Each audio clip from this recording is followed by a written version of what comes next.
అంటే సార్ అప్పట్లో ఒక వార్త ఎక్కువ వైరల్ అయిపోయింది. ఓపెన్ అడగండి సార్.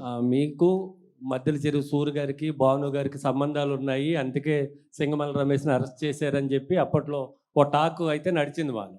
సార్ మద్దెల సూరి సొంత ఊరు, నా ఊరు ఒకటే ఊరు. మద్దెల సూరి వాళ్ళ నాన్నగారు, మా నాన్నగారు క్లాస్‌మేట్సు. ఒకటే ఊరు వాళ్ళ పరిచయం లేకుండా ఎలా ఉంటది సార్? అదే అది క్లారిటీ కోసమే. ఆ! అంటే ఈ కేసు దాని వల్లే అది వచ్చింది. చాలా మంది పరిచయం ఉంటారు. ఆ! మా సొంత ఊరు వాడు సార్. ఇప్పుడు ఎలా చెప్పాలి? 13 ఏళ్ల కింద 15 ఏళ్ల కింద సురేష్ నాకు సహాయం చేశాడు. ఈరోజు సురేష్ పేరు నేను చెప్పుకుంటా. చూసారా సురేష్ వదలట్లే నేను. ఏవండి? అది సురేష్‌ని అడగండి. సురేష్ నీకు పరిచయమా సూరి? నాకు అసలు పరిచయం లేదు. పరిచయం లేదు. నాకు మీకు తప్ప ఎవరో తెలియదు నాకు ఇప్పుడు. సరే, మనకి ఒక జన్మ దేవుడు ఎలాగ పుట్టిస్తాడో దేవుడికి తెలుసు. ప్లస్ ఇదంతా ఒకటి రాసి పెట్టుంటే ఎలా రాసి పెట్టుంటే అలా జరుగుతుంది అనుకుంటాం కదా. ఒక్క నిమిషం సురేష్ బాబు. ఏది జరగాలో అది జరిగి తీరుద్ది. నువ్వు తలకిందలు తపస్సు చేసినా ఆగదు. నీకు ఇది జరగాల జరుగుతుంది. You have to face. ఆ ఫేస్ చేసేదే 14 ఏళ్ళు నేను ఫేస్ చేసింది. అదే అలా జరిగింది కాబట్టి సరే మీరు అలా వెళ్ళొచ్చారు. ఎందుకు మళ్ళీ దాన్ని పాత గతాన్ని మీరు ఇప్పుడు తవ్వుకోవాల్సిన అవసరం ఎందుకు వచ్చింది? ఇప్పుడు లేదండి. ఇన్వెస్ట్మెంట్ పెట్టాల్సి వచ్చిందంటే అలాగంటారా? జరిగిపోయింది. Good question. Good question. Very good question Suresh గారు. 14 సంవత్సరాలకు ఉన్నది లేనిది ఉన్నది అని చెప్పని సినిమా ఇండస్ట్రీలో తీవ్ర చర్చ. ఏదేదో అనుకున్నారు. అది ఏది కాదు.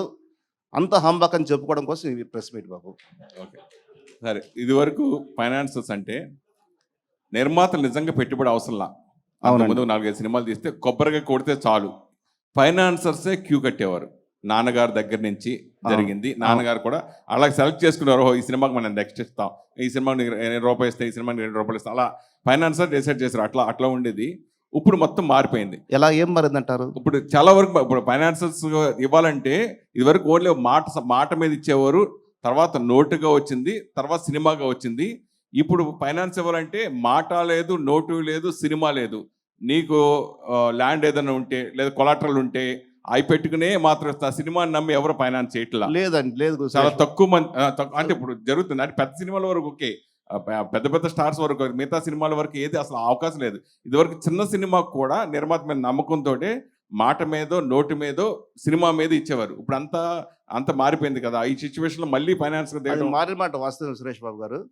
నేను సురేష్ వర్మ, మీరు డైరెక్టర్ పేరు తెలుసు, నాకు మంచి మిత్రుడు. శంభు అని సినిమా తీశాడు. ఆ రోజుల్లో 25 lakhs ఇచ్చాను నేను. నాకు అనా పైసా కట్టలే. అతని దగ్గర లేదు, పరిస్థితి బాగలేదు. మరి ఓకే డన్, థ్యాంక్ యూ, కట్టలేనన్నా అన్నాడు. ఓకే అన్నాను. ఈరోజు మీరు అన్నట్టు పెద్ద సినిమాలకి నోటి మాట చాలు, పత్రం కూడా అవసరం లే, డబ్బులు ఇచ్చేస్తారు. ఇక పెద్ద సినిమాలు అంటే వాళ్ళకేంటి, గ్యారంటీగా సినిమా రిలీజ్ అవుతుంది, ఆ రిలీజ్కి డబ్బులు ఖచ్చితంగా వస్తాయి అనే ధైర్యంతో చేస్తారు. అది పెద్ద సినిమా. ఇంకా చిన్న సినిమాలు అనుకోండి, రిలీజ్ అవ్వకపోతే డబ్బు పోద్ది కదా, ఫైనాన్షియల్ డబ్బు. అంటే నేను అలా చేయలేదండి. అందుకు నాకు ఆ ప్రాపర్టీ ఇస్తారు, ఏ ప్రాపర్టీ ఇస్తారు అడుగుతున్నారేమో నేను అనుకుంటున్నాను. మీరు అడిగిన ప్రశ్నకు సమాధానం అది. నేను ఎప్పుడు అలా చేయలేదు సార్. అదే ఇది వరకు మీరు ఫైనాన్స్ చేసినప్పుడు కానీ నాన్నగారు ఫైనాన్స్ అప్పుడు వేరు, ఇప్పుడు వేరు. ఇప్పుడు ఏంటంటే 100 కోట్లు. ఇప్పుడు ఇది వరకు అయితే ఇప్పుడు మీరు సపోజ్ అప్పుడంటే నాకు తెలిసి ఒక పవన్ కళ్యాణ్ సినిమా అంటే 10 కోట్లు. అవును. ఇది 2010 నేను చేసినంత వరకు కూడా. మహేష్ బాబు అంటే 10-12 కోట్లు. ఇవాళ 200 కోట్లు 300 కోట్లు ఫైనాన్స్. సంబంధం లేకుండా పోయిందండి. కానీ ఇది ఈరోజు కూడా చెప్తానండి, ఇట్స్ ప్యూర్లీ గ్యాంబ్లింగ్. ఏదైనా ఏ బిజినెస్ అయినా గ్యాంబ్లింగే కదా. ఇది గ్యాంబ్లింగ్ అండి. గ్యాంబ్లింగ్ ఇది రెండు ఒకటి. ఈ టైంలో నేను ఫైనాన్స్ చేస్తానని మళ్ళీ మీరు ప్రొడక్షన్ రావడని ఆ కోరిక దాంతవరకు కరెక్ట్ అనుకుంటున్నారు సార్? పాములు పట్టేవాడు పాము కాటేస్తుందని తెలుసు, వాడు వేట పోక తప్పదు, పోతాడు, కాటేస్తే మందు పూసుకుంటాడు, మళ్ళీ ఇంటికి వస్తాడు. వ్యాపారం అది కదా సార్. సురేష్ నాకు ఫైనాన్స్ చేస్తాడమ్మో తెలియదు మరి. రమేష్ గారు ఇక్కడ చెప్పండి సార్. మీరు ఎన్నో శుక్రవారం సినిమాలు రిలీజ్ అవ్వడానికి చాలా హెల్ప్ చేశారు. ఏమండి ఇంకోసారి గట్టిగా చెప్పరా? ఎన్నో శుక్రవారాలకి సినిమాలు రిలీజ్ అవ్వడానికి మీరు కీలక పాత్ర పోషించారు మీ ఫైనాన్స్ దాంతో. సో మీ రిజల్ట్ కూడా శుక్రవారం వచ్చింది, జనవరి 31. సో నెక్స్ట్ ఫ్రైడేస్ నుంచి ఎప్పటి నుంచి అన్నా ఇప్పుడు మీ నెక్స్ట్ ఫ్యూచర్ ఏంటి అని చాలామంది అడిగారు. మీరు కొన్ని సినిమాలు అనౌన్స్ చేస్తానని చెప్పి కూడా చెప్పారు. అయితే ఇప్పుడు ప్రజెంట్ సినిమా మీరు అన్నట్టు ప్రొడక్షన్లోనే చాలా మార్పులు వచ్చాయి. ఇప్పుడు మీ అబ్బాయిలని మీరు రైటర్ అండ్ డైరెక్టర్స్గా ఇంట్రడ్యూస్ చేయాలనుకున్నా కూడా ఫిల్మ్ మేకింగ్ ప్రాసెస్ కానీ నేను మేక్ చేయాలండి, నేనైనా మేక్ చేయొచ్చు, వాళ్ళు బయట ప్రొడ్యూసర్ చేసుకోవచ్చు. అదే అది producer సో ఫర్ నాట్ చేయొచ్చు. డిసైడెడ్. బట్ రమేష్ మీరు గారు. ఇప్పుడు మీరు తీసుకునే జాగ్రత్తలు ఏమిటి ప్రజెంట్ సినారియోలో? అట్ ద సేమ్ టైం మీరు ఇన్నాళ్ళు ఈ 14 ఏళ్ళు దూరంగా ఉన్నారు, అంతా ఓకే ఫైన్. ఇప్పుడు మీరు బయటకు వచ్చారు, దీని తర్వాత నుంచి మీ నెక్స్ట్ ప్రాసెస్ ఎలా ఉంటుంది? తీసుకొని జాగ్రత్తలు ఏమిటా సార్? ఇందాక కూడా చెప్పాను, కథే సినిమాకి hero sir. First location hunting దగ్గర నుంచి ప్రతిదీ ప్రొడ్యూసర్ క్షుణ్ణంగా ఇన్వాల్వ్మెంట్ ఉండాలి. నాకు తెలిసి ఇవాళ ప్రొడ్యూసర్లు లేదు, నేను కూడా లేదు, ఉన్నవాళ్ళు కూడా అంతగా లేరు అనుకుంటున్నా. ప్రొడ్యూసర్ అన్న పాత రోజుల్లో, ఓల్డెన్ డేస్లో, I think 35-40 years before, morning 6 o'clock మొత్తం యూనిట్ వస్తే అతను చైర్లో కూర్చునేవాడు. అలా ఉండి చేయగలిగితే సినిమా చేయగలరు సార్. నేను అలాగే చేస్తా, భవిష్యత్తులో చేస్తా, లేకపోతే సినిమాలు నేను చేయను సార్. ఎందుకంటే దెబ్బతిన్న ప్రాణం సార్. కొత్త దెబ్బలు తినే ఓపిక నాకు లేదు సార్. రమేష్ గారు ఇక్కడ ఇక్కడ ఇటు రమేష్ గారు సార్ రమేష్ గారు, అంటే మీరు కష్టాల్లో ఉన్నప్పుడు ఇండస్ట్రీ నుంచి ఒక ఫోన్ కాల్ లేదు, ఒక భరోసా లేదన్నారు. సో ఇప్పుడు మళ్ళీ కంబ్యాక్ వచ్చారు, మరి ఇండస్ట్రీ నుంచి ఎట్లాంటి భరోసా ఇండస్ట్రీ ఉంటుంది? నుంచి అనలేదు సార్, నిజంగా నేను ఇండస్ట్రీ నుంచి అనలే. మీకు అంటే మీకు తెలిసిన వాళ్ళు మీకు పరిచయం ఉన్న వాళ్ళ నుంచి అని ఒక అడిగారు. phone call రాలేదని రాలే, అన్నారు. పరిచయం ఎవరు ఫోన్ చేయలేదు నాకు. సో ఎవరు phone ఇండస్ట్రీ నుంచి చేయలేదు. అనలేదు. ఇండస్ట్రీ కామెంటే చేయండి సార్. సో ఇండస్ట్రీ మీద ఎన్నిసార్లు అన్నా కామెంట్ కూడా నేను ఒకటి చెప్తాను, ఇండస్ట్రీ ఇస్ మై మదర్, తల్లి లాంటిది. ఇండస్ట్రీని కామెంటే చేయకూడదు. మళ్ళీ- ఇంతమందిని పోషిస్తుంది కదా సార్. మళ్ళీ అలాంటి మా మదర్ నిన్ను అక్కడ చేర్చుకుంటుంది అనుకుంటారు. ఎందుకంటే కష్టాల్లో ఉన్నప్పుడు ఎన్నో ఆటుపోట్లు అధిగమించారు, ఇప్పుడు ఎంతో కొంత మళ్ళీ ఆర్థికంగా నిలదొక్కుకోవడానికి మళ్ళీ వచ్చారు. మరి ఎట్లాంటి ప్రోత్సాహం మీకు లభిస్తుంది అనేది మీ ఆశాభావం? 200% తల్లి సార్. తల్లి ఖచ్చితంగా దగ్గర తీసుకుంటుంది సార్. తల్లి కాదని చెప్పేదని చెప్పండి, మదర్ తల్లి ప్రేమ చెప్పండి సార్. రమేష్ గారు, అమ్మా హాయ్, దిస్ ఈజ్ రాణి అండి. అమ్మా సార్, 14 సంవత్సరాలు అంటే not an easy thing.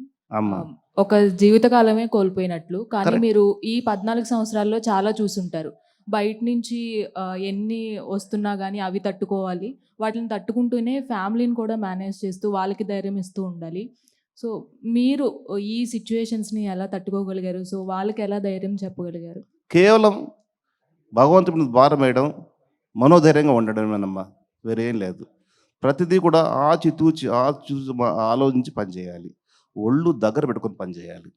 అదమ్మా. Sir Ramesh గారు ఇక్కడ సార్. సార్ ఇప్పుడు మీరేంటి అని అంటే మీ జీవితం అనేది ఒక పుస్తకం సార్. అంటే ఎన్నో రకాలుగా అన్ని రకాలుగా అనుభవించారు అనమాట, ఎన్నో చూశారు, ఎన్నో అవకతవకలు ఎదుర్కొన్నారు సార్. అసలు ఒక మనిషి, సాధారణ మనిషి సినిమా ఇండస్ట్రీలో చూడని పరిస్థితి నేను చూశానండి. Okay sir, what is meant by life అంటే ఏం చెప్తారు sir? Me what is meant by life అంటే ఏం చెప్తారు? అర్థం కాలండి. జీవితం అంటే ఏంటి అని అంటే ఏం చెప్తారు? జీవితం అంటే ఏముంది సార్? జీవితం అంటే జీవితం సార్, అంతే. అంటే మీ ఉద్దేశంలో జీవితం అంటే- ఓకే రమేష్ గారు సార్, లాస్ట్ నా పే- క్వశ్చన్. నా పేరు రాజా సార్, ఐడ్రీమ్ నుంచి. సార్, మీ జీవితంలో జరిగింది ఏదో జరిగిపోయింది, చాలా కష్టపడి మీరు బయటకు వచ్చేసారు. సో దాని గురించి కామెంట్ చేయట్లేదు. ఇండస్ట్రీకి ఇప్పుడు మీరు ఇచ్చే కాల్ ఏంటి? అంటే మేకర్స్కి కానీ, డైరెక్టర్లకు కానీ, హీరోలకు కానీ ఎలాంటి ఒక క్లియర్ కాల్ ఇవ్వబోతున్నారు? నేను సిద్ధంగా ఉన్నాను, ఈ ప్రాజెక్టుకి నేను సిద్ధంగా ఉన్నాను, నన్ను అప్రోచ్ అవ్వండి, ఎలాంటి ఒక క్లియర్ కాల్ మీరు ఇవ్వబోతున్నారు? నేనంటే చెప్పేది ఓన్లీ ఫర్ డైరెక్టర్స్ చెప్పేది ఏమిటి సార్, అది నువ్వు సొంత సినిమా తీసినా, బయట ప్రొడ్యూసర్ సినిమా తీసినా కానీ ప్రతి రూపాయి 100 రూపాయలు అనుకొని చెప్పి కష్టపడి ఆలోచించి సినిమా డైరెక్ట్ చేయగలిగితే సినిమాకు కాస్ట్ 50% తగ్గుతుంది సార్. అది నా ఎక్స్పీరియన్స్ సార్. మిమ్మల్ని అప్రోచ్ అయ్యే మేకర్స్కి, అంటే మిమ్మల్ని ఎవరైనా మేకర్స్ అప్రోచ్ అవ్వాలంటే మీరు ఎలా రెడీగా ఉన్నాను, నేను ఈ ప్రాజెక్టులకు రెడీగా ఉన్నాను అని ఏం చెప్తారో అంటున్నాను. కదా సార్, ఫస్ట్ మంచి కథ ఉంటే మిమ్మల్ని అప్రోచ్ అవ్వచ్చు. అంతే sir. Sir Ramesh next projects ఏమన్నా ఇప్పటికి ఫైనల్ అయి ఉన్నాయి సార్? సోఫర్ మా పిల్లలు రెడీ, 4 రెడీ అయినాయి సార్. బయట కూడా వింటున్నాను. ఓకే, మీకు తెలియదు ఉంది, ఏది జరగక ముందని మనం చెప్పలేం కదా సార్. జరగాల్సిందే జరుగుతుంది అన్నమాట. All the best sir. Thank you very much sir. Sir Ramesh garu, last question sir. Sir sir namaste. Namaste sir. Sir, ఇందాక మాట్లాడుతూ బడ్జెట్ విషయం గురించి కూడా మీరు టచ్ చేశారు. అంటే ఇదివరకు బడ్జెట్, ఇప్పుడు బడ్జెట్ చాలా పెరిగిపోయిందని చెప్పి. బట్ మీ అప్కమింగ్ మూవీస్కి ఏమన్నా బడ్జెట్ లిమిట్ పెట్టుకున్నారా? సార్, ఇంతలోనే మన సినిమా సార్ చేయాలి. నేను చెప్తాను సార్. బడ్జెట్ అనేది జాగ్రత్తగా ప్లాన్ చేసి ఇల్లు కట్టాలనుకుంటారు సార్. మీకు ఒక స్థలం ఉంటుంది, ఇంతలో కట్టాలనుకుంటారు, అది ప్లాన్. అది ఒక విధంగా అది మీ చేతుల్లో ఉంది, సినిమా మన చేతుల్లో లేదు. అదే sir. Thank you sir. Thank you thank very you much. Media Thank you, for thank your you, thank questions. Thank you so much. Thank you very much. So అందరికీ నమస్కారం అండి. Thank you thank you. Ramesh Babu garu, thank you so much. ఏదైనా తప్పు మాట్లాడితే kindly apologise మీ.